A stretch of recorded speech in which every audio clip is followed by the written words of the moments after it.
ജനനം മുതൽ പരലോകം വരെ 5 നേരത്തെ നമസ്കാരത്തെ അല്ലാഹു തആല സംവിധാനിച്ചിരിക്കുമ്പോൾ എങ്ങനാണോ ളുഹറിനെയും അസ്റിനെയും ഒരുമിച്ച് കൂട്ടാൻ ആരാ നമുക്ക് അനുവാദം തന്നത്? ആരാ അനുവാദം തന്നത്? നീ ദീർഘമായ യാത്ര ചെയ്യുന്നവനാണെങ്കിൽ അതിനെ ചുരുക്കാൻ നിനക്ക് അല്ലാഹു തന്നെ അനുവാദം തന്നത്. അതിനെ രണ്ടും ഒരുമിച്ച് കൂട്ടാൻ ജമ്മായി നിസ്കരിക്കാനും അല്ലാഹു അനുവാദം തന്നു. അത് കാരണമില്ലാതെ നമ്മൾ ഉണ്ടാക്കുന്ന ഒരു കാരണത്തിന്റെ പേരിലാണെങ്കിൽ അല്ലാഹു മാപ്പ് തരില്ല. വിശദീകരണങ്ങൾക്ക് സമയമില്ല. അല്ലാഹുവിന്റെ റസൂൽ സല്ലല്ലാഹു അലൈഹി വസല്ലമ തങ്ങൾ പറയുകയാണ്, പ്രിയപ്പെട്ട സഹോദരങ്ങളെ, 2 നമസ്കാരത്തെ അകാരണമായി ഒരുമിച്ച് കൂട്ടിയാൽ അവൻ അല്ലാഹു തആല അവനെ കണക്കാക്കുന്നത് വൻപാപികളുടെ കൂട്ടത്തിലാണ്. പടച്ചവനെ കാത്തുരക്ഷിക്കട്ടെ. ഒരു ദിവസം അല്ലാഹുവിന്റെ റസൂൽ ചാരിയിരിക്കുക, ഒരു മനുഷ്യനെ കടന്നു വന്നിട്ട് ചോദിക്കുകയാണ്, യാ റസൂലല്ലാഹ്, ഏതാണ് വലിയ പാപങ്ങളെന്ന് പഠിപ്പിച്ചു തരുവോ? ഈ പറയുന്നതും എന്റെ പ്രിയപ്പെട്ടവരെ നമ്മൾ അറിയാതെ നമ്മുടെ ജീവിതത്തിൽ വന്നു പോകുന്ന കാര്യമാ. ഏതാ വൻപാപമെന്ന് ചോദിച്ചു വന്ന അനുചരന്മാരോട് ചാരിയിരിക്കുന്ന ഹബീബ് തന്റെ ചാരിയിരിക്കുന്ന അവസ്ഥയിൽ നിന്ന് മാറിയിട്ട് അല്ലാഹുവിന്റെ റസൂൽ പറയുകയാണ്, നിങ്ങൾ സൂക്ഷിക്കേണ്ടത് വൻപാപങ്ങൾ ഏതെന്നറിയോ? കേവലം 7 വൻപാപങ്ങൾ മാത്രമല്ല, കാരുണ്യത്തിന്റെ തിരുദൂതരെ പറഞ്ഞു കൊടുക്കുകയാണ്. അശ്റുകു ബില്ലാഹ്, അൽയഅ്സു മിൻ റൗഹില്ലാഹ്, വൽ ഖനൂതു മിൻ റഹ്മത്തില്ലാഹ്, ഹാദാ അക്ബറുൽ കബായിർ. അല്ലാഹുവിന്റെ റസൂൽ പറയുകയാണ്, അല്ലാഹുവിനോട് പങ്കു ചേർക്കുന്ന ഒരാൾ, ശിർക്ക് ചെയ്യുന്ന ആൾ, മനുഷ്യബുദ്ധിയെ പരസ്യമായിട്ട് അവഹേളിക്കുന്ന ശിലാവിഗ്രഹങ്ങളുടെ മുമ്പിൽ കൈകൂപ്പുന്ന ഒരാൾ, അല്ലാഹു അല്ലാത്ത ശക്തികള്, അല്ലാഹു അല്ലാത്ത വ്യക്തികള്, അത് പണമായാലും പവറായാലും പ്രശസ്തിയായാലും ഉദ്യോഗമായാലും ഏതായാലും അതെല്ലാം എനിക്ക്, എല്ലാ കഴിവുകളും എനിക്ക് അതാണ് വലുതെന്ന് ചിന്തിക്കുന്നവര് അല്ലാഹുവിനോട് നീ പങ്കു ചേർക്കുകയാ. അങ്ങനെ ശിർക്ക് ചെയ്യലാണ് ഏറ്റവും വലിയ പാപമെന്ന് പറഞ്ഞിട്ട് അല്ലാഹുവിന്റെ റസൂൽ പറഞ്ഞത് എന്തെന്നറിയോ? അൽയഅ്സു മിൻ റൗഹില്ലാഹ്, വൽ ഖനൂതു മിൻ റഹ്മത്തില്ലാഹ്. അല്ലാഹുവിന്റെ കാരുണ്യത്തെ തൊട്ട് നിരാശരാകല. അതാ ഞാൻ ആമുഖം പറഞ്ഞത്. ഒരിക്കലും അല്ലാഹുവിന്റെ റഹ്മത്തിനെ തൊട്ട് നിരാശരാകല്ലേ. അല്ലാഹുവിന്റെ റഹ്മത്തിനെ തൊട്ട് നിരാശ വേണ്ട. ലോകത്താരും നമ്മളെ ഒന്നും ചെയ്യൂലോ. നമ്മളെ സൃഷ്ടിച്ച പടച്ചതമ്പുരാനുണ്ടല്ലോ, നമ്മളെ സംരക്ഷിക്കുന്ന അല്ലാഹുവുണ്ടല്ലോ, നാളെ നമ്മളെ സംഹരിക്കുന്ന അല്ലാഹുണ്ടല്ലോ. ഒരിക്കലും എന്റെ പ്രിയപ്പെട്ടവര് പടച്ചതമ്പുരാൻ നമ്മളെ കൈയൊഴിയൂല. ആരൊക്കെ ഒഴിഞ്ഞാലും പടച്ചവൻ നമ്മളെ കൈയൊഴിയൂല. അതുകൊണ്ട് റബ്ബിനെ തൊട്ട് നിരാശ വേണ്ട എന്റെ പ്രിയപ്പെട്ടവര്. അങ്ങനെ നിരാശപ്പെട്ടാൽ അത് വൻപാപമാണെന്ന് മുഖ്ബിറെ സാദിഖ് ഇമാമുൽ ഹറമൈൻ നബിയുസ് സഖലൈൻ ത്വാഹ മുഹമ്മദുർ റസൂലുള്ളാഹ്. ഇതെത്രയും പറയുമ്പോൾ എന്റെ പ്രിയപ്പെട്ട സഹോദരിമാരെ, സഹോദരങ്ങളെ ചിന്തിക്കോ. ഈ പറയപ്പെട്ട വൻപാപങ്ങൾ ഒഴിച്ച് ചെറുതേരം ചെയ്യാമെന്നാണോ? അല്ല, ചെറുത് ചെയ്തോ. പക്ഷേ ഒരു കാര്യം നമ്മളെ ഗൗരവത്തിൽ കാണണം. അതും കൂടി പറഞ്ഞുകൊണ്ട് ഞാൻ 1ാമത്തെ സൂക്തം അവസാനിപ്പിക്കുകയാ. അല്ലാഹുവിന്റെ ഹബീബ് പറയുകയാണ്, ഒരു ഉദാഹരണത്തിൽ സമർത്ഥിക്കുകയാ. ഒരു ഉദാഹരണം സഹാബത്തിന് പഠിപ്പിച്ചു കൊടുക്കുകയാ. ഒരു സംഘം ആളുകൾ വിജനമായ ഒരു പ്രദേശത്തെത്തി. ആ പ്രദേശത്തെത്തുമ്പോ അവരൊക്കെ പാകം ചെയ്യണം. പക്ഷേ അവിടെ കമ്പുകളില്ല, അവിടെ വിറകുകളില്ല. എന്താ ചെയ്യേണ്ടത്? മരക്കമ്പുകൾ എടുത്തുകൊണ്ട് വരാൻ സഹാബത്തിനോട് നബി തങ്ങൾ ആജ്ഞാപിച്ചു. അവർ ഓരോരുത്തരായി ഓരോ പ്രദേശത്തേക്ക് പോവുകയാ. ഓരോരുത്തർക്കും ഓരോ ഓരോ ഓരോ ശിഖരങ്ങൾ കെട്ടി അതെല്ലാം കൊണ്ട് വൃക്ഷത്തിന്റെ ശിഖരങ്ങളുമായി കടന്നു വരുമ്പോ അല്ലാഹുവിന്റെ റസൂലിന്റെ മുന്നിൽ കൊണ്ടുവന്ന് നിരത്തി വെക്കുകയാ. ഒരു കൂമ്പാരമായി അല്ലാഹുവിന്റെ റസൂൽ പറഞ്ഞു, എന്നാലിനെ പാകം ചെയ്യട്ടെ. അങ്ങനെ ഒരാള് ഭക്ഷണം പാകം ചെയ്യുകയാണ്. ഇമാം അഹ്മദ് റിപ്പോർട്ട് ചെയ്യുന്ന ഹദീസിലെ കാണാം. ഇത് കണ്ടിട്ട് അല്ലാഹുവിന്റെ റസൂൽ സഹാബത്തിനോട് പറയുകയാണ്, ഇത് നിങ്ങൾ കണ്ടില്ലേ സഹാബ? ഇവിടെ വരുമ്പോൾ ഒരു കമ്പുമില്ല, ഒരു വിറക് കഷണവുമില്ല, വൃക്ഷത്തിന്റെ ശിഖരങ്ങളില്ല, ഒന്നുമില്ല, വിജനമായിരുന്നു. പക്ഷേ നിങ്ങൾ 4 ഭാഗത്ത് പോയി ഓരോ ചുള്ളിക്കമ്പെടുത്തു കൊണ്ടുവന്നപ്പോ ഇവിടെ ഒരു കൂമ്പാരമായില്ലേ? അത് നിങ്ങൾ നിങ്ങൾക്ക് പാകം ചെയ്യാൻ കഴിയുന്ന രീതിയിൽ ഒരു വലിയ തീ കുണ്ടാരമായി മാറിയില്ലേ? ഇത് കാണിച്ചിട്ട് അല്ലാഹുവിന്റെ റസൂൽ പറയുകയാണ്, ഇയ്യാകും ബിമുഹഖിറാത്തി ദുനൂബ്, ചെറിയ പാപങ്ങൾ നിസാരമായി കാണല്ല മുസ്ലിമേ. ഫഇന്നഹുന്ന യജ്തമിഉന അലർറജലി ഹത്താ യുഹ്ലികനാ, ഇത് ഒരാളുടെ മേൽ ഒരുമിച്ച് കൂട്ടപ്പെട്ടാൽ അവനെ നശിപ്പിച്ചിട്ടേ അടങ്ങൂ എന്ന് ആരംഭപ്പൂവായ നബിയേ മുഹമ്മദ് മുസ്തഫ. ചെറിയ പാപങ്ങൾ നമ്മൾ പറയുമല്ലോ, അത് വലിയ പാപമൊന്നുമല്ലല്ലോ, ഒരു ചെറിയ തെറ്റല്ലേ, ഒരു ചെറിയ തെറ്റല്ലേ. പ്രിയപ്പെട്ടവരെ ചിന്തിക്കടേ, ഒരു വിശ്വാസി ചെറിയ പാപങ്ങളിൽ നിന്ന് പോലും ശുദ്ധിയായിരിക്കണമെന്ന. എന്താ ഇവിടെ നിങ്ങളെ ഒരുമിച്ച് കൂട്ടിയത്? ഇവിടെ ആർക്കെങ്കിലും ഭൗതിക താല്പര്യങ്ങൾ കൊടുക്കുന്നത് കൊണ്ടാണോ? ഇവിടെ ആർക്കെങ്കിലും ഉദ്യോഗങ്ങൾ കൊടുക്കുന്നത് കൊണ്ടാണോ? ഇവിടെ ആർക്കെങ്കിലും ഭൗതിക താല്പര്യങ്ങൾ സംരക്ഷിക്കപ്പെടുന്നത് കൊണ്ടാണോ? ഇവിടെ ലക്ഷങ്ങൾ ആർക്കെങ്കിലും വീതിച്ചു കൊടുക്കുന്നുണ്ടോ? ഇവിടെ തെങ്ങിൻ തൈ കൊടുക്കുന്നുണ്ടോ? ഇവിടെ കോഴിക്കുഞ്ഞിനെ വിതരണം ചെയ്യുന്നുണ്ടോ? ഇല്ല. പക്ഷേ നിങ്ങൾ എന്തേ ഇവിടെ വന്നത്? കാസർഗോഡ് ജില്ലയിൽ നിന്ന് വന്നവർ ഇവിടെയില്ലേ? മലപ്പുറം ജില്ലയിൽ നിന്ന് വന്നവർ ഇവിടെയില്ലേ? കോഴിക്കോട് ജില്ലയിൽ നിന്ന് വന്നവർ ഇവിടെയില്ലേ? ഏതെല്ലാം ജില്ലകൾ താണ്ടികെട്ടി ഇവിടെ നിങ്ങൾ വരാനുള്ള കാരണം എന്താ? ഇവിടെ അന്ത്യവിശ്രമം കൊള്ളുന്ന മഹദി ബീമാ ബീവി റഹ്മത്തുള്ളാഹി അലൈഹയുടെ പേരിലല്ലേ? അവരുടെ സീമന്തപുത്രൻ മാഹീൻ അബൂബക്കറിന്റെ പേരിലല്ലേ? എന്റെ പ്രിയപ്പെട്ടവരെ, ഒരു കാര്യം ഞാൻ പറയുകയാ, അവരെങ്ങനാണ് ഈ മർത്തബയിലെത്തിയത്? അവരെങ്ങനാണ് ഈ മഹത്വം കരസ്ഥമാക്കിയത്? അവരെങ്ങനാണ് ഈ അവസ്ഥയിലെത്തപ്പെട്ടത്? നമ്മൾ എന്നും ഉറൂസ് കൊണ്ടാടിയാ മതിയോ? നമ്മൾ അവരെ പോലെ ആകാൻ ശ്രമിക്കണ്ടേ? കഴിഞ്ഞ വർഷം ഇതേ ഉറൂസ് മുബാറക്കിൽ ഇവിടെ നിന്ന് പ്രസംഗിച്ചപ്പോൾ ഞാൻ നിങ്ങളോട് പറഞ്ഞ വിഷയം ഞാൻ ഓർക്കുന്നുണ്ട്. ഒന്നുകൂടി ഞാൻ ആവർത്തിക്കുന്നില്ല. എന്തുകൊണ്ടാണ് ആ മഹദിയായി മാറിയത്? എന്തുകൊണ്ടാണ് നിങ്ങളെ പോലെ വികാരമുള്ള, വിചാരമുള്ള, നിങ്ങളെ പോലെ രൂപലാവണ്യങ്ങളുള്ള, നിങ്ങളെ പോലെ ശരീരപുഷ്ടിയുള്ള, നിങ്ങളെ പോലെ രക്തം ചുടുനിണം ഒഴുകുന്ന, സിരകളിൽ ഒഴുകുന്ന ഒരു സ്ത്രീയല്ലേ? അവരെന്താണ് ഈ പള്ളിയുടെ അകത്തളത്തിൽ, ഈ മക്കാമിന്റെ അകത്തളത്തിൽ അന്ത്യവിശ്രമം കൊള്ളുമ്പോൾ എല്ലാവരും ഓടി വന്ന് അവർക്ക് വേണ്ടി ഫാത്തിഹ ഓടി ഇവിടെ തബറുക്കിന് വേണ്ടി ദുആ ചെയ്ത് പിരിയുന്നത് എന്തിന്റെ പേരിലാ സഹോദരങ്ങളെ? ഗവൺമെന്റ് പോലും ഒരു പൊതു അവധിയായി ഭീമാപള്ളി ഉറൂസിനെ മാറ്റിയത് എന്തിന്റെ പേരിലാ? ഇവിടെ നടക്കുന്ന ഈ ഉറൂസ് മുബാറക്കുമായി ബന്ധപ്പെട്ട് എത്ര സ്പെഷ്യൽ ബസ്സുകളാ സർവീസ് നടത്തപ്പെടുന്നത്? എത്ര ആളുകളാണ് ഓടി ഒഴുകിക്കൊണ്ടിരിക്കുന്നത്? എന്തിന്റെ പേരിലാണെന്നോ? ഒരു വിലായത്തിന്റെ അത്യുന്നതമായ സോപാനങ്ങളിൽ എത്തപ്പെട്ടത് കൊണ്ടാ. എന്തുകൊണ്ടാണ് ബീമാ ബീവി റളിയല്ലാഹു അൻഹ ആ അവസ്ഥയിലെത്തിയതെന്നറിയോ? മാഹീൻ അബൂബക്കർ തങ്ങൾ ആ അവസ്ഥയിലെത്തിയതെന്തുകൊണ്ടെന്നറിയോ? പ്രിയപ്പെട്ടവരെ, ഒരു ശൈഖാണ്, ഒരു വലിയത്താണ്, ഒരു വലിയാണ് എന്നതിന്റെ പേരിലാണ്. എന്താ വലിയാകാനുള്ള ക്വാളിറ്റി എന്നറിയോ? നിങ്ങൾ നിസ്സാരമായി കാണരുത്. അവിടെ അന്ത്യവിശ്രമം കൊള്ളുന്ന മഹദിയെ നിങ്ങൾ നിസ്സാരമായി കാണല്ലേ. ആരാണ് അവരെന്നറിയോ? അവരുടെ ഒരു ശിഷ്യയാകണമെങ്കിൽ, മാഹീൻ അബൂബക്കർ എന്ന പൊന്നുമോന്റെ ഒരു ശിഷ്യനാകണമെങ്കിലുള്ള ക്വാളിറ്റി എന്തെന്നറിയോ? മുറബിയായ മശായിഖുമാരുടെ, പ്രിയപ്പെട്ട ശൈഖുമാരുടെ മുരീദുമാർക്കുണ്ടാകേണ്ട ക്വാളിഫിക്കേഷൻ എന്തെന്നറിയോ? 12 വർഷക്കാലം, അതായത് ഒരു വ്യാഴവട്ടക്കാലം ചെറിയ പാപങ്ങൾ ചെയ്യാ പാടില്ല. ചെറിയ പാപം ആരംഭപ്പൂവായ നബിതങ്ങളോടുള്ള അതിരുവിട്ട അനിർവചനീയമായ, അവാച്യമായ, അചിന്തനീയമായ, അണപൊട്ടി ഒഴുകുന്ന അനുരാഗം, അത് നമ്മളെ സൂചിപ്പിക്കുന്ന ഒരായത്താണ്. എന്താണെന്നറിയോ?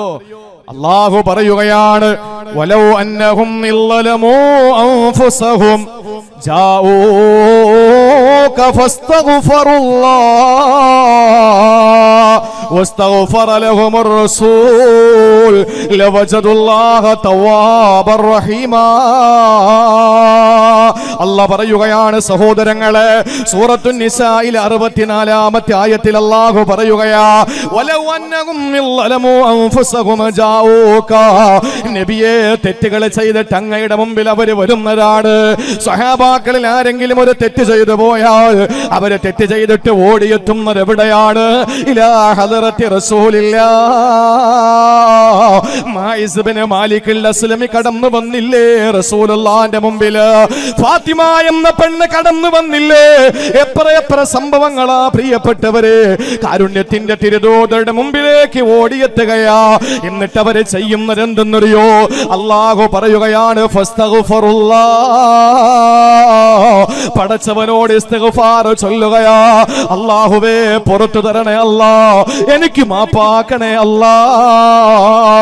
വസ്തഗ്ഫറ ലഹുമുർ റസൂൽ, ആരംഭ പോവായ നബി തങ്ങൾ അവർക്ക് വേണ്ടി പൊറുക്കലിനെ ചോദിക്കുകയാ. അവര് സ്വന്തം ചെയ്ത തെറ്റ്, അവര് ജീവിതത്തിൽ ചെയ്തു പോയ തെറ്റ് അള്ളാന്റെ മുമ്പിൽ വന്ന് ഏറ്റുപറയാ. അവര് ഭൗതിക ലോകത്ത് അള്ളാന്റെ ഹബീബിന്റെ സമക്ഷത്തിലെത്തുകയാ. എന്നിട്ട് അവിടെ നിന്നുകൊണ്ട് പടച്ചവനോട് അവര് പരാതി ബോധിപ്പിക്കുകയാ. ഭീമാ പള്ളിയിൽ വന്നാലും നമ്മൾ അങ്ങനെയല്ലേ? ആ ഭീമാ ബീവി റളിയല്ലാഹു തആല അൻഹയുടെ ചാരത്തെത്തുമ്പോൾ നമ്മൾ ആരോടാ ചോദിക്കുന്നത്? അല്ലാഹുവേ, നിന്റെ ഇഷ്ടപ്പെട്ട ഒരു മഹരി കിടക്കുകയാണ്, അല്ലാഹുവേ നീ എനിക്ക് പുറത്തു താ അല്ലാഹ് എന്ന് നമ്മൾ ആത്മാർത്ഥമായി ദ്വാരക്കുമ്പോ, പ്രിയപ്പെട്ടവരെ, അല്ലാഹുവിന്റെ റസൂലിന്റെ മുന്നിൽ വന്നു അല്ലാഹുവിന്റെ ഹബീബിനോട് അവര് ചെയ്ത തെറ്റുകളെല്ലാം പറയുമ്പോ അല്ലാഹുവിന്റെ ഹബീബ് പറയുന്നു, അല്ലാഹുവോട് പൊറുക്കലിനെ തേടുക. ആ സമയത്ത് ഫസ്തഗ്ഫിറുല്ലാഹ്, അവര് പടച്ചവനോട് പൊറുക്കലിനെ തേടുകയാ. ഫസ്തഗ്ഫറ ലഹുമുർ റസൂൽ, അല്ലാഹുവിന്റെ ഹബീബ് അവർക്ക് വേണ്ടി ദുആ ചെയ്യുകയാ, പൊറുക്കലിനെ ചോദിക്കുകയാ. എന്നാ ലവജദുല്ലാഹ തവ്വാബർ റഹീമാ, അല്ലാഹുവിന്റെ ഖുർആൻ സൂറത്തുൻ നിസാ പറയുകയാ.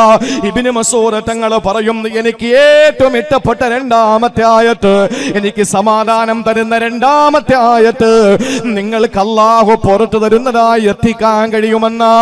ഒരു തെറ്റ് ചെയ്തു പോയ മുത്തുനബിയുടെ ചാരത്ത് നിന്ന് നബിയെ എനിക്ക് വേണ്ടി ഒന്ന് ദ്വാരക്കണേ എന്ന് പറയുമ്പോ അല്ലാഹുവിന്റെ റസൂൽ ദുആ ചെയ്യുകയാണ്. അല്ലാഹു ആ ദുആ സ്വീകരിക്കുകയാ. എന്റെ പ്രിയപ്പെട്ടവരെ, വികാരത്തോട് രോമാഞ്ചത്തോട് നമുക്ക് കേൾക്കാൻ പറ്റുന്നു. അല്ലാഹുവിന്റെ ഹബീബിന്റെ പദവിയാ, ലോകത്തിന്റെ മുത്തിന്റെ മഹത്വമാണ്. അത്തബി റളിയല്ലാഹു തആല അൻഹു പറയുകയാണ്, ഞാനൊരു ദിവസം റൗള ശരീഫിൽ ഇരിക്കുമ്പോ ഞാൻ എന്റെ ഹബീബിന്റെ ചാരത്ത് സലാം ചൊല്ലിയിട്ട് അവിടെ ഞാൻ എന്റെ മുത്തിന്റെ ചാരത്തിരിക്കുമ്പോ ഖുബ്ബത്തുൽ ഖളറായിന്റെ അടുത്ത് പോകാത്തവർ എന്റെ ശബ്ദം കേൾക്കുന്നുണ്ടോ? ലോകത്ത് നമ്മൾ പോകേണ്ടത് പരിശുദ്ധമായ ഹറമിലാണ്. അവിടുന്ന് മസ്ജിദുൻ നബവിയിലെത്തുമ്പോ എന്റെ പ്രിയപ്പെട്ടവരെ, ലോകം മുഴുവനും വിറ്റുപറക്കിയാൽ, എന്തെല്ലാം നമ്മൾ വിറ്റുപറക്കിയാൽ പരിശുദ്ധമായ മണ്ണിലെത്താതെ മരിച്ചുപോയോ? ഒന്നാലോചിക്കണേ. ഭൗതിക ലോകത്ത് ഇതിനപ്പുറം നമുക്ക് നഷ്ടം വേറെ ഏതാ നമുക്കുള്ളത്? മദീനയുടെ രാജകുമാരന്റെ ചാരത്ത് ഞാൻ ഇരിക്കുമ്പോ അത്തബി റളിയല്ലാഹു തആല അൻഹു പറയുകയാ, ഒരു അറാബിയായ മനുഷ്യൻ വരികയാ, ഒരു ആദിവാസിയായ മനുഷ്യൻ വരികയാ, വിവരം കുറഞ്ഞ മനുഷ്യനാ, പാണ്ഡിത്യത്തിന്റെ പാപ്പരത്വമുള്ളൊരു മനുഷ്യനെ കടന്നു വരികയാ. അയാളെ കടന്നു വന്ന് റൗള ശരീഫിന്റെ മുന്നിലെത്തി.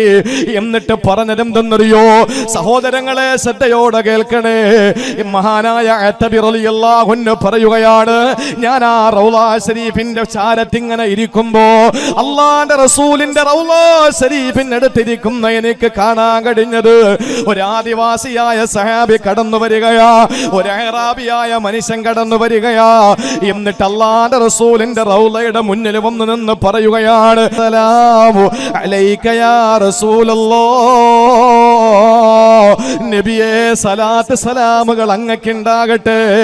എന്നിട്ട് മഹാനായ അത്തബി തങ്ങൾ പറയുകയാ, ആ മനുഷ്യൻ അവിടെ നിന്ന് വിളിച്ചു പറഞ്ഞു, സമയത്തുല്ലാഹ യഖൂൽ, നബിയേ എന്റെ പടച്ചവന് പറയുന്നത് ഞാൻ കേട്ടിട്ടുണ്ട്, വലൗ അന്നഹും ഇല്ലലമു അൻഫുസഹും ജാഊക ഫസ്തഗ്ഫിറുല്ലാഹ് വസ്തഗ്ഫറ ലഹുമുർ റസൂൽ ലവജദുല്ലാഹ തവ്വാബർ റഹീമാ. ഒരു തെറ്റ് ചെയ്തിട്ട് നബിയെ അങ്ങയുടെ മുന്നിൽ വരുമ്പോൾ അവർ അല്ലാഹുവിനോട് ഇസ്തിഗ്ഫാർ ചൊല്ലുമ്പോ, നിങ്ങളും അല്ലാഹുവിനോട് പാപം പൊറുക്കലിനെ ചോദിക്കുമ്പോ നിങ്ങൾക്ക് പാപം പൊറുക്കുന്ന അല്ലാഹനെ കണ്ടെത്താൻ കഴിയുമെന്ന് ആയത്ത് ഞാൻ കേട്ടു നബിയെ. ഖളറായിന്റെ കുബ്ബയുടെ ചുവട്ടിൽ നിന്നുകൊണ്ടാ മനുഷ്യൻ പറയുകയാ, അല്ലാഹന്റെ തിരുദൂതരെ, ഞാൻ എന്റെ പടച്ചവന് പറയുന്നത് കേട്ടു, എന്ത് തെറ്റ് ചെയ്താലും അങ്ങയുടെ മുമ്പിൽ വരുമ്പോ അങ്ങ് പൊറുക്കലിനെ തേടും, ഞാനും പൊറുക്കലിനെ ചോദിച്ച ലവജദുല്ലാഹ തവ്വാബർ റഹീമാ, പടച്ചവനെ നിങ്ങൾക്ക് മാപ്പ് തരുന്നവനായി കാണാൻ കഴിയുമെന്ന് പറഞ്ഞല്ലോ നബിയെ. ഞാൻ വന്നത് എന്തിനെന്നറിയോ? വഖദ് ജിഅതുക മുസ്തഗ്ഫിറൻ ലിദംബി വമുസ്തശ്ഫിഅൻ ബിക ഇലാ റബ്ബി. അങ്ങയുടെ മുമ്പിൽ വന്നത് വെറുതെയല്ല നബിയേ, അങ്ങയുടെ മുമ്പിൽ ഞാൻ വന്നത് എന്റെ പാപങ്ങൾ എണ്ണി പറയാനാ. അങ്ങ് പറയൂ, പടച്ചവനോട് പറയൂ, എനിക്കെന്റെ അള്ളാഹു പുറത്ത് എന്റെ റബ്ബ് പറഞ്ഞിട്ടുണ്ട് അങ്ങയുടെ മുഹോ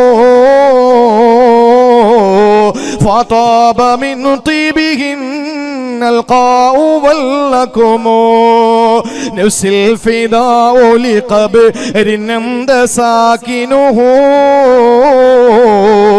فيه العفاف وفيه الجود والكرم. ആ മനുഷ്യൻ എന്ന് പറഞ്ഞിരുന്നറിയോ, യാ ഖൈറ മൻ ദുഫിനത് ബിൽ ഖാഇ അഅലമുഹു, ഈ പുണ്യമണ്ണിൽ കിടന്നുറങ്ങുന്ന നബിയേ, ഈ പുണ്യമായ റൗള ശരീഫിന്റെ മണ്ണിൽ കിടന്നുറങ്ങുന്ന എന്റെ തിരുദൂതരെ, എന്റെ തിരുദൂതരെ, ഫതാബ മിൻ തീബിഹിൻ നൽഖാഉ വല്ലകുമു. ഇവിടത്തെ മലമ്പ്രദേശങ്ങളോ, ഇവിടത്തെ മാമലകളും, ഇവിടത്തെ വനങ്ങളും, ഇവിടത്തെ മരുഭൂമിയുമല്ല, ഇവിടത്തെ പോറക്കൂട്ടങ്ങളല്ല, നബിയെ അങ്ങ് കിടക്കുന്നു എന്ന കാരണത്താൽ പരിമളമുള്ളതായി, അങ്ങ് കിടക്കുന്നതറിഞ്ഞുകൊണ്ട് പരിശുദ്ധിയുള്ളതായി. കാരുണ്യത്തിന്റെ തിരുദൂതരുടെ ശരീരം മണ്ണോട് ഒട്ടിക്കിടക്കുമ്പോൾ ആ മണ്ണിനൊരു പരിമളമില്ലേ സഹോദരാ? 2-3 കൊല്ലങ്ങൾക്ക് മുമ്പ് വരെ ഉഹദ് മലയുടെ ഭാഗത്ത്, ഉഹദിന്റെ ഭാഗത്ത് സഹോദരങ്ങളെ ഒരു ചെറിയ ഒരു ഗുഹ ഉണ്ടായിരുന്നത്രേ. ഞാൻ പോയിട്ടുണ്ട്, പക്ഷേ ഹതഭാഗ്യനാണ്, കാണാൻ കഴിഞ്ഞിട്ടില്ല. പ്രഗത്ഭനായ ഈ കേരളത്തിലെ ഒരു മുദരിസ്, നൂറുകണക്കിന് ശിഷ്യന്മാരെ തർബിയത്ത് കൊടുക്കുന്ന ഒരു മുദരിസ്, അദ്ദേഹം ആ ഗുഹയ്ക്കുള്ളിൽ, ആ പാറക്കെട്ടിന്റെ ഉള്ളിൽ കേറിയിരുന്നിട്ട് എന്നെ വിളിച്ചു ഫോൺ ചെയ്തു. എന്നിട്ട് പറഞ്ഞു, പടച്ചവനാണ്, 114 കഴിഞ്ഞിട്ടും ഈ ഉഹദിന്റെ ഈ പാറക്കെട്ടിന്റെ ഉള്ളിൽ ഒരു ചെറിയ ഇരിപ്പിടം പോലെ ഒരു പാറയുണ്ട്. അതിൽ അല്ലാഹുവിന്റെ ഹബീബ് ഉഹദ് യുദ്ധം നടക്കുന്ന സമയത്ത് വിശ്രമിച്ചത്രേ. അതിനകത്ത് കയറി റസൂലുള്ള വന്നിരുന്നു. ആ സമയത്ത് പനിനീരിന്റെ പരിമളമുള്ള കാരുണ്യത്തിന്റെ തിരുദൂതരുടെ ശരീരത്തിൽ നിന്ന് ഒരു തുള്ളി വിയർപ്പ് ആ ഗുഹയ്ക്കകത്തു വീണു. ആ ഗുഹയ്ക്കകത്തു വീണു. സഹോദരങ്ങളെ, 1400 വർഷങ്ങൾ കഴിഞ്ഞിട്ടും വല്ലാഹി തമ്പുരാനെ തന്നാണ് സത്യം, ആ ഗുഹയ്ക്കകത്ത് നിന്ന് ഹബീബിന്റെ മണം വിട്ടുമാറിയിട്ടില്ലത്രേ. ഹബീബിന്റെ മണമാ ഗുഹയ്ക്കകത്ത് നിന്ന് വിട്ടുമാറിയില്ലത്രേ. എങ്ങനെ റൗള ശരീഫിന്റെ മണലുകൾക്ക് പരിമളമില്ലാതിരിക്കും? എങ്ങനെ മദീനയുടെ മണ്ണിന് മഹത്വമില്ലാതിരിക്കും? ആരെന്തോ പറഞ്ഞോട്ടെ, ലോകത്ത് നമ്മുടെ ഹബീബിന് ഏത് വർഗീയതയുടെ നിറം ചാത്തി കിട്ടി എന്തോ പറഞ്ഞോട്ടെ, ഫിദാക അബീ വ ഉമ്മി യാ റസൂലല്ലാഹ്, ഞങ്ങളുടെ വാപ്പയെ, ഞങ്ങളുടെ ഉമ്മയെ ദണ്ണം വെക്കുകയാ നബിയേ, ഞങ്ങളുടെ ശരീരത്തെ അങ്ങക്ക് സമർപ്പിക്കുകയാ നബിയേ, ഞങ്ങളുടെ ജീവൻ വേണോ, ഞങ്ങളുടെ രക്തം വേണോ, ഞങ്ങളുടെ എന്ത് വേണോ നബിയെ അങ്ങക്ക് സമർപ്പിക്കാൻ ഞങ്ങൾ പൊരുത്തിയെടുത്തിരിക്കുകയാ.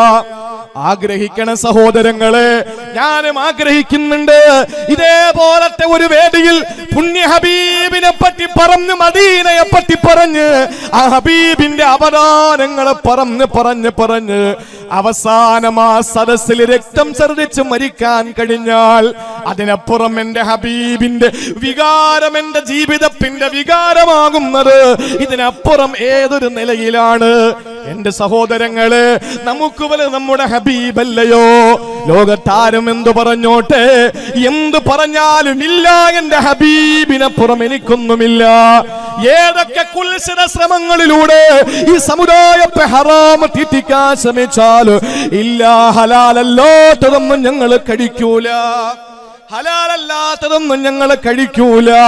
അത് വ്യക്തമായി, അത് മുസ്ലിമിന്റെ കടയാണെങ്കിൽ പോലും ഇത് ഹലാലാണോ എന്ന് ചോദിച്ചിട്ട് ഞങ്ങളുടെ തൊണ്ടയ്ക്ക് താഴെ ശരീരത്തിലേക്ക് ഭക്ഷണം ഇറങ്ങൂ. ഞങ്ങളുടെ ജീവിതം ഞങ്ങളുടെ ഹബീബാണ്. ഒരാദിവാസി പറയുന്നു, നബിയേ, അങ്ങ് കിടക്കുന്ന മണ്ണിൽ ഞാൻ വന്നിട്ട് പറയുന്നു, ഖൈറായ നബിയേ, നാല് ഭാഗത്തും അങ്ങയുടെ ശരീരത്തോടൊട്ടിക്കിടക്കുന്ന മണ്ണിന്റെ പരിമളമുള്ള മണ്ണിന്റെ ഉടമസ്ഥനെ, അങ്ങയുടെ മുമ്പിൽ ഞാൻ വന്നിരിക്കുകയാ. നഫ്സിൽ ഫിദാഉ ലിഖബരിൻ അൻത സാകിനുഹു ഫീഹിൽ ഇഫാഹു വഫീഹിൽ ജൂദു വൽ കറമു. നബിയേ, ഈ ഖബറിൽ നിന്നാണ് ലോകത്ത് ഔദാര്യം ഒഴുകുന്നത്. ഈ ഖബറിൽ നിന്നാണ് ലോകത്ത് മുഴുവനും വിനയവും ലോകത്ത് മുഴുവനും കാരുണ്യവും പരക്കുന്നത്. ഈ ഖബറിടത്തിൽ നിന്നാണ്, ഈ റൗളയിൽ നിന്നാണ്, ഈ മണ്ണിൽ നിന്നാണ് ലോകത്ത് ജൂദും കറമുമെല്ലാം ഒഴുകുന്നത്. നബിയേ, ഞാൻ ഇവിടെ വരാതെ പിന്നെ ഏത് ലോകത്ത് പോകാനാ? എന്റെ പടച്ചവൻ പറഞ്ഞിട്ടുണ്ട്, ഇവിടെ വന്ന് ചോദിച്ചാൽ അള്ളാഹു പൊറുത്തു തരുമെന്ന്. അള്ളാഹുവിനോട് പൊറുക്കലിനെ തേടണം. അതുപോലെ അള്ളാന്റെ റസൂലും നമുക്ക് വേണ്ടി പടച്ചവനോട് പൊറുക്കലിനെ തേടും. അങ്ങനെ റസൂലേ, അങ്ങയുടെ ഖുർആൻ അങ്ങ് പഠിപ്പിച്ച ഗ്രന്ഥം പറഞ്ഞിട്ടുള്ളത് കൊണ്ടാ ഈ പാവമോടി ഇവിടെ വന്നതെന്ന് പറഞ്ഞിട്ടാ മനുഷ്യന് മണ്ണുവാര് തലയിലിട്ട് കുഞ്ഞുങ്ങളെ പോലെ തേങ്ങിക്കരഞ്ഞ റൗള ശരീഫിൽ നിന്ന് പടിയിറങ്ങുമ്പോ ഒരു ചെറിയ മയക്കത്തിലേക്ക് അത്തബി തങ്ങൾ പോയത്രേ. അത്തബി റളിയല്ലാഹു അൻഹു പറയുന്നു, ഞാനൊരു ചെറിയ മയക്കത്തിലേക്ക് പോയി. അങ്ങനെ ഞാൻ മയങ്ങി കിടക്കുമ്പോൾ എന്റെ മുന്നിലതാ ആരംഭപ്പോവായ നബിതങ്ങളെ കിനാവില് വരികയാ. കിനാവ് കാണണ്ടേ സഹോദരാ? അല്ലാഹുവിന്റെ റസൂല് കിനാവിൽ വന്നിട്ട്, കനവിൽ വന്നിട്ട് പറയുകയാണ്, സഹോദരങ്ങളെ ചിന്തിക്കണേ. യാ അത്തബി അൽഹിഖൽ ഇറാബിയ, അത്തബിയെ ഓടിച്ചല്ല ഇറാബിയുടെ പിന്നാലെ പോ. എന്നിട്ട് ഫബശ്ശിറുഹു, എന്നിട്ട് അദ്ദേഹത്തോട് പറയണം, ഇന്നല്ലാഹ ഖദ് ഗഫറ ലഹു, അല്ലാഹ് പൊറുത്തു കൊടുത്തു എന്ന് പറയൂ അത്തബി. ഇത് തഫ്സീർ ഇബ്നു കസീറിൽ കാണാ. സഹോദരങ്ങളെ, അത്തബി തങ്ങൾ പറയുകയാണ്, ഞാൻ ഞെട്ടി ഉണർന്നു. എഴുന്നേക്കുമ്പോ അത്തബി അവിടെ നിന്ന് നടന്നു പോവുകയാ. ഞാൻ ഓടി, അത്തബി പറയുന്നു, ആ അയറാബി നടന്നു പോവുകയാ. ഞാൻ ഓടി ചെന്ന് പിന്നാലെ ചെന്നിട്ട് പറഞ്ഞു, ബശറ റസൂലുള്ളാഹ് അന്നല്ലാഹ ഖദ് ഗഫറ ലക, അല്ലാഹ് നിങ്ങൾക്ക് പൊറുത്തു തന്നിരിക്കുകയാ. അതുകൊണ്ട് സന്തോഷ വർത്തമാനം നിങ്ങളെ അറിയിക്കാൻ വേണ്ടി വന്നതാണ് എന്ന് പറഞ്ഞു മഹാനായ പ്രവാചകൻ അത്തബി എന്ന തന്റെ അനുചരനെ പറഞ്ഞു വിട്ടെങ്കിൽ, കനവിലും അല്ലാഹുവിന്റെ ഹബീബാണ്, നിലവിലും അല്ലാഹുവിന്റെ ഹബീബാണ്. അതുകൊണ്ട് സഹോദരങ്ങളെ, പ്രതീക്ഷയുടെ ആയത്ത് രണ്ടാമത്തേത് അതാണ്. ജീവിച്ചിരിക്കുമ്പോ അള്ളാന്റെ ഹബീബ് സല്ലല്ലാഹു അലൈഹി വസല്ലം തങ്ങളുടെ മുന്നിൽ വന്നിട്ട് എല്ലാവരും പറയും, നബിയെ ഞാൻ തെറ്റ് ചെയ്തു പോയി. എത്ര സംഭവങ്ങളാ. റവാഹുൽ ബുഖാരി, മുഹമ്മദ് ബിൻ ഇസ്മായിൽ അൽ ബുഖാരി റളിയല്ലാഹു അൻഹുവിന്റെ സ്വഹീഹുൽ ബുഖാരിയിൽ മാഇസ് ബിൻ മാലിക്കുൽ അസ്ലമിയുടെ സംഭവം എടുത്തിട്ടുണ്ട്. എന്താ വേണ്ടത്? എന്റെ പ്രിയപ്പെട്ടവരെ, പ്രതീക്ഷയുടെ രണ്ടാമത്തെ ആയത്ത്. ഇതിനെ ഒരു ഇർശാദ് ഉണ്ട് എന്ന് പറഞ്ഞാൽ ഒരു സൂചനയുണ്ട്. ഒരു സൂചനയുണ്ട്. എന്താണെന്നറിയോ? എന്തെങ്കിലുമൊക്കെ തെറ്റ് നമ്മുടെ ജീവിതത്തിൽ സംഭവിച്ചു പോയാൽ മഹാന്മാരോട് ദുആ ചെയ്യാൻ വേണ്ടി നമ്മൾ പറയണം. പ്രത്യേകിച്ച് സാദാത്യങ്ങളോട്, സയ്യിദുമാരോട്.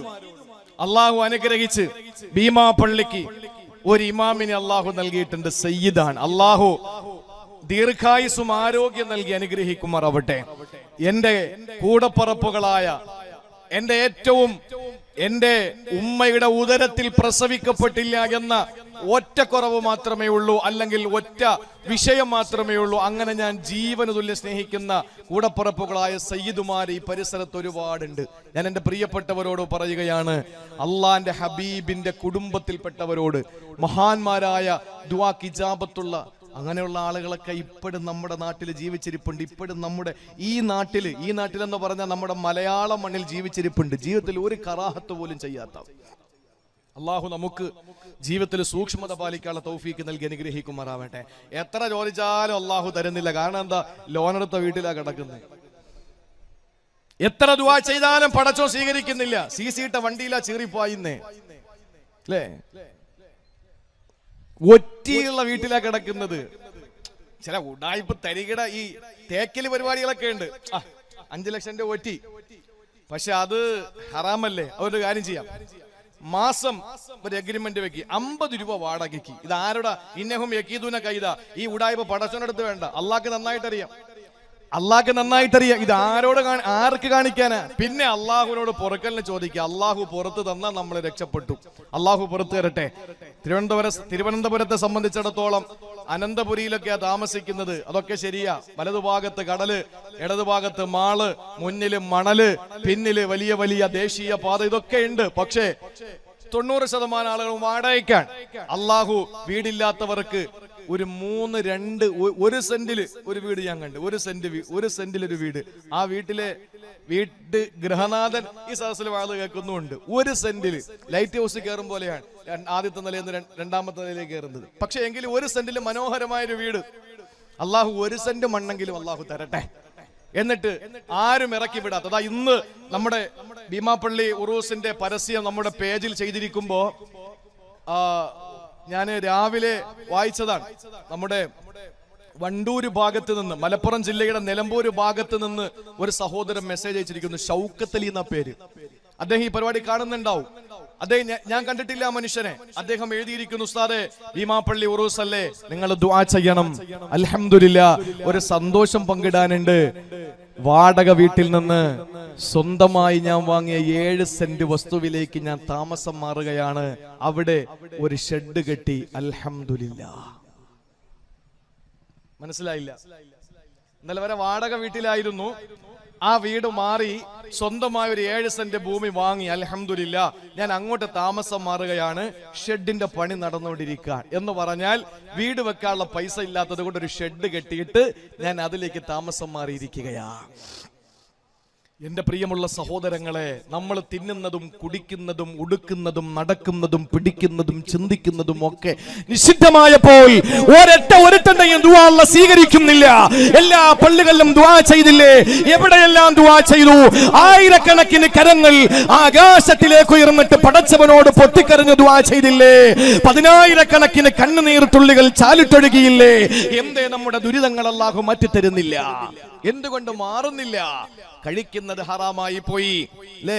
അപ്പോഴാണ് ഒരുത്തന്റെ ഒരു ഉഡായിപ്പിന്റെ ബോർഡ്, ഇവിടെ ഹറാമായത് മാത്രമേ കിട്ടുള്ളൂ, ഇവിടെ ഹറാമായത് മാത്രമേ കിട്ടുള്ളൂ, ഹലാൽ രഹിതമാണ്, ഇവിടെ ഹലാല് കിട്ടൂല. അപ്പോഴ് ഈ പറയുന്ന ആളിന്റെ വലിപ്പത്തിനുള്ള സവനപ്പിന്റെ ഒരു ബോക്സ് ഇരിക്കുന്നു. അതിൽ വ്യക്തമായി എഴുതിയിരിക്കുന്നു ഹലാലാണ് എന്ന്. എന്റെ പ്രിയപ്പെട്ട സഹോദരങ്ങളെ, ഹലാലെന്ന് പറഞ്ഞാൽ ഒരിക്കലും അത് ഭീകരതയുടെ ഒരു പര്യായമാണെന്ന് കരുതി പോകരുത്. മോട്ടിക്കാത്ത സാധനം, പിടിച്ചുപറിക്കാത്ത സാധനം, അറുക്കപ്പെടുന്നത് മോശമായി കൊല്ലാതെ ചാകാതെ മാന്യമായിട്ട് മൂർച്ചയുള്ള കത്തി കൊണ്ട് മുറിച്ചത് എന്നൊക്കെ അർത്ഥമുള്ള അനുവദനീയമായിരുന്ന അർത്ഥമുള്ള അതിനെ ഭീകരതയുടെ പര്യായമായി ആരും കാണുമൊന്നും വേണ്ട. ഞാൻ പറയുന്നത്, എന്റെ പ്രിയപ്പെട്ടവരെ, മുത്തുനബി സല്ലല്ലാഹു അലൈഹി വസല്ലമ തങ്ങളുടെ മുമ്പിൽ വന്ന് സ്വഹാബാക്കൾ അവരുടെ വിഷമങ്ങൾ പറയുമ്പോൾ അള്ളാഹുവിനോട് ദുആ ചെയ്ത് അതെല്ലാം മാറ്റിക്കൊടുത്തിട്ടുണ്ടെങ്കിൽ മഹാന്മാരുടെ മുമ്പിൽ ചെന്നിട്ട് നമുക്ക് ദുആ കൊണ്ട് വസിയത്ത് ചെയ്യാം. അവർ ദ്വാരക്കട്ടെ. ഫസ്തഗ്ഫിറുല്ലാഹ്, നമ്മളും പടച്ചോട് പൊറുക്കലിനെ ചോദിക്കേ. വസ്തഗ്ഫറ ലഹുർ റസൂലു, ഉലമാക്കളും സാദാത്യങ്ങളും അള്ളാഹുവിന്റെ ഹബീബിന്റെ പിന്തലമുറക്കാരായ പ്രവാചകന്മാരുടെ അനന്തരാവകാശികളായ ഉലമാക്കളും നിങ്ങൾക്ക് വേണ്ടി പൊറുക്കലിനെ ചോദിച്ചാൽ ലവജദുല്ലാഹ തവ്വാബർ റഹീമ. അതുകൊണ്ട് കാണുന്ന ഉലമാക്കളോട് സാദാത്യങ്ങളോടൊക്കെ സ്നേഹം വെക്കണം. എന്നിട്ട് അവരോടൊക്കെ ദുആ കൊണ്ട് വസിയത്ത് ചെയ്യണം. ആരുടെ ദുആയ കിട്ടുന്നതെന്ന് പറയാൻ പറ്റൂല. അതുകൊണ്ടല്ലേ നമ്മൾ അത്രയും ബഹുമാനത്തോടെ ഉലമാക്കളുടെ ദുആ ഉള്ളത് കൊണ്ട്, ആ ഉസ്താദുമാരുടെയൊക്കെ ദുആ ഉള്ളത് കൊണ്ടാണ് നിന്നു പോകുന്നത്. ഇല്ലെങ്കിലൊക്കെ എപ്പോഴേ തള്ളിപ്പോയനെ. അള്ളാഹു നമ്മളെ കാത്തുരക്ഷിക്കട്ടെ. അതുകൊണ്ട് പ്രിയപ്പെട്ട സഹോദരങ്ങളെ, രണ്ടാമതായി വിശുദ്ധ ഖുർആൻ പറഞ്ഞത് അതാണ്. ഇനി മൂന്നാമതായി വിശദീകരിക്കാൻ സമയമില്ല. മൂന്നാമത്തെ പ്രതീക്ഷയുടെ ആയത്തേതെന്നറിയോ? അല്ലാഹു പറയുകയാണ്, ഇതേ സൂറത്തുൻ നിസായിലെ 116-ാമത്തെ ആയത്തിൽ അല്ലാഹു പറയുകയാ, ഇന്നല്ലാഹ ലാ യഗ്ഫിറു അൻ യുശ്റക ബിഹി വയഗ്ഫിറു മാ ദൂന ദാലിക ലിമൻ യശാ വമൻ യുശ്രിക് ബില്ലാഹി ഫഖദ് ഇഫ്തറാ ഇസ്മൻ അളീമാ. അല്ലാഹുവിന്റെ വിശുദ്ധമായ കലാമിലൂടെ അല്ലാഹു പറയുകയാ, ഇന്നല്ലാഹ ലാ യഗ്ഫിറു അൻ യുശ്റക ബിഹി, ശിർക്ക് ചെയ്യുന്നതിന് അല്ലാഹു പൊറുക്കുന്നതല്ല. അല്ലാഹു അല്ലാത്തവരുടെ മുമ്പിൽ നമ്മുടെ സങ്കടങ്ങൾ പറഞ്ഞ, അല്ലാഹു അല്ലാത്തവരുടെ മുമ്പിൽ നമ്മുടെ ശിരസ് കുനിച്ചാൽ, അല്ലാഹു അല്ലാത്തവരോട് നമ്മുടെ കാര്യങ്ങൾ ഏറ്റു പറഞ്ഞാൽ ഒരിക്കലും അല്ല പൊറുക്കൂല, അല്ലാഹു ഒരിക്കലും മാപ്പ് തരൂല. വയഗ്ഫിറു മാ ദൂന ദാലിക ലിമൻ യശാ. അതല്ലാത്തത് അവൻ ഉദ്ദേശിക്കുന്നവർക്ക് പുറത്തു കൊടുക്കുന്നതാ, ശിർക്കല്ലാത്തത് അവൻ ഉദ്ദേശിക്കുന്നവർക്ക് പുറത്തു കൊടുക്കുന്നതാ. കാരണം ശിർക്ക് ചെയ്യുന്നവർ ഭീകരമായ തെറ്റാണ് ചെയ്യുന്നതെന്ന് അല്ലാഹുവിന്റെ പരിശുദ്ധ ഖുർആൻ